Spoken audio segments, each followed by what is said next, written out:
आज के दिन मेरी और सर्वेश जी की शादी हुई थी। आज हमारी शादी को पूरे 9 साल हो गए और इन शादी की सालगिरह में सबसे ख़ास बात पता है क्या रही है? हमेशा हमारी हर शादी की एनिवर्सरी में हमने हमेशा, या यूँ कहूँ कि भगवान राम ने अखंड रामायण का पाठ करवाया।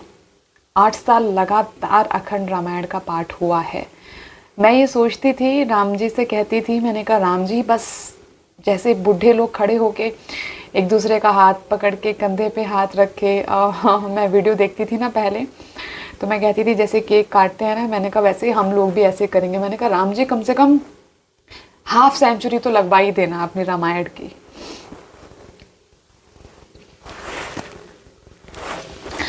लेकिन उन्होंने तो 9 भी पूरी नहीं करवाई। अखंड रामायण का पाठ हमेशा फर्स्ट एनिवर्सरी से लेकर लास्ट तक अखंड रामायण का पाठ खत्म होता, फिर उसके बाद सब लोग डांस करते, खाना खाते, एक दूसरे के साथ एंजॉय करते, सब करते। हमारी शादी भी ना, मैंने आपको शायद बहुत पहले बताया भी था कि हमारी शादी को ना कोई मानता ही नहीं था अरेंज मैरिज है, यहाँ तक कि आज तक लोग नहीं मानते। और सब लोग कहते थे कि नहीं इन दोनों की तो लव मैरिज है। देखकर कोई कहता ही नहीं था कि हम लोगों की अरेंज मैरिज है। और मैं मानती हूँ कि वाकई में शादी ऐसी ही होनी चाहिए कि 4 लोग क्या 10 लोग जब देखे ना तो कंफ्यूज हों कि लव मैरिज थी या अरेंज मैरिज थी।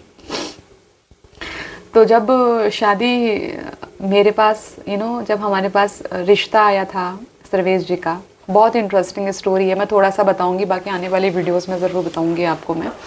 तो जब रिश्ता आया तो सबसे पहले का इनका, जब मेरे पास पहली बार जब बात हुई ना, तो सबसे पहले यही था कि शादी करनी है।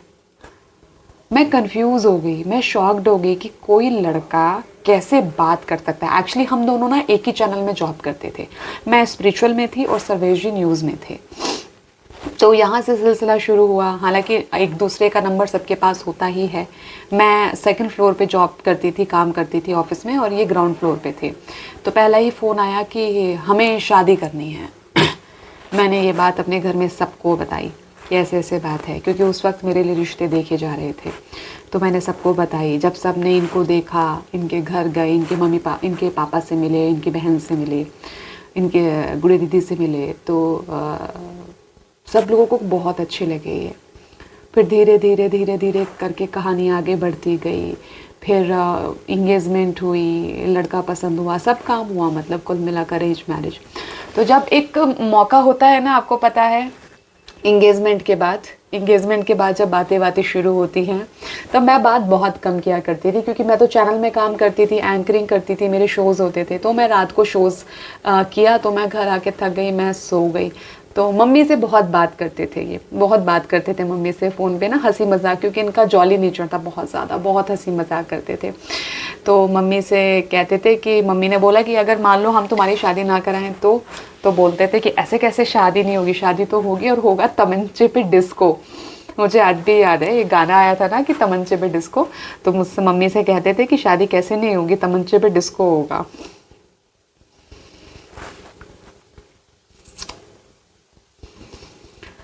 अब बस बातें बची हुई हैं।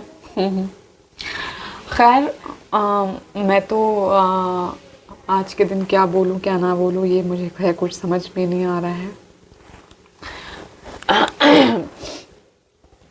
हाँ, मुश्किल तो बहुत होता है। मेरे पास ना एक इंस्टाग्राम से है उनका, मेरे पास मैसेज आया था, कह रहे कि आप बड़ी बोल्ड दिखती हो, आप कैसे मैनेज कर लेती हो चीज़ों को, बच्चे हैं, ऑफिस है, घर है, सारी चीज़ें हैं, कैसे मैनेज कर लेती हो। मैं कहा मुझे नहीं पता, जो ऊपर बैठा है ना वो सब करवा रहा है, पता नहीं मुझे। 50 दिन जब भी वेंटिलेटर पे रहे तो भी कैसे हुए मुझे नहीं पता, क्योंकि मैं अभी भी सोचती हूँ तो अंदर से ना आत्मा जैसे ऐसा लगता है जैसे कांप जाती है, कि समझ में नहीं आता कि जिसको आप सुई चुभते हुए ना देखो किसी अपने को, यहाँ पे ड्रिप क्या कहते हैं, पाइप, यहाँ पे वेंटिलेटर लगा हुआ है, ये कटा है, वो कटा है, यहाँ से वो, ये सब देखना। जब मैं प्रेग्नेंट थी तो मेरी जब ब्लड निकाला जाता था तो मेरी आंखें बंद हो जाती थी, लेकिन मैंने अपनी आत्मा को 50 दिन वेंटिलेटर पे देखा। खैर, भगवान किसी के साथ ऐसा ना करे, सब के जोड़े सलामत रहें, सब खुश रहें, सब आबाद रहें, सब बहुत अच्छे से सब कुछ मनाएं, सब सारे अच्छे अच्छे से सब लोग रहें। बस मैं यही है मेरी।